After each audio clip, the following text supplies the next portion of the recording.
Вече се намираме в мемориала. В момента стоиме пред шадравана, който очертава основите на Южната кула. А по-нагоре в ляво ще отидем след малко. Има същото нещо и за Северната кула. Тук са изписани имената на всички загинали в атентатите 2000 и не знам колко души. А отстрани все още се строи.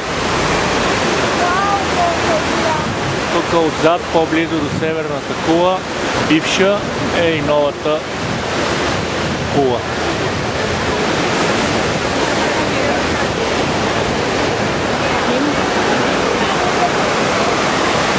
Зайчо! Кажи добър ден! Добър ден! Харесва ли ти тук? Уникално е! Не вижте всички на мама.